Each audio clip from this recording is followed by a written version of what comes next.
Hello everyone, I'm back with another video, and in today's video we have a Toshiba laptop. This is a Toshiba Satellite S55T-B535.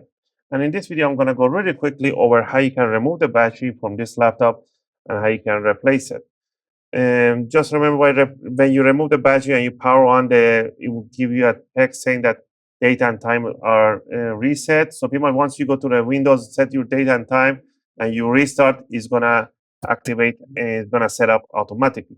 I'm going to give you a tip on how you should use your first battery initial use and what you should do every couple of months to keep the health of the battery at its best maximum performance possible.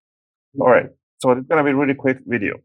First thing first, power off the laptop, grab yourself a screwdriver set, or just grab a screw Phillips number 1.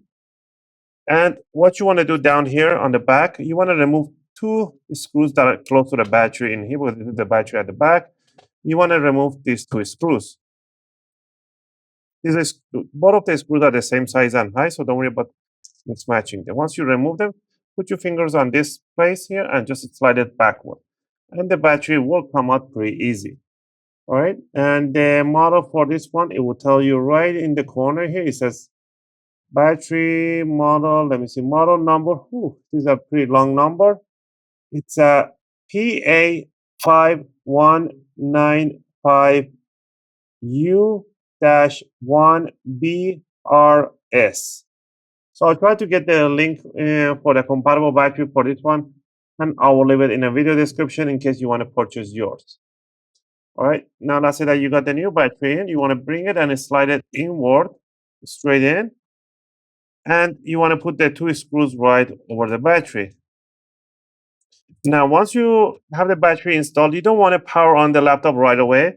You want to leave it off and you want to plug in the charger and let it sit there for 3 to 4 hours fully charging. After 3 to 4 hours, you want to power on the laptop without the charger plugged in.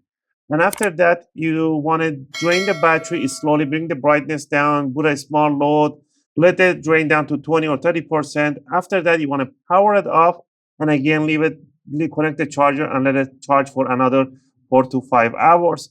That first initial cycle of charge and discharge is very important and crucial for the new batteries. And you should be doing that once every couple of months. Again, I hope you guys like this video and helped you guys out. If you have any question or requests, feel free to leave them in a video comment. I'll try to answer them as soon as I can. As always, thanks for watching, and I'll see you guys in my next video.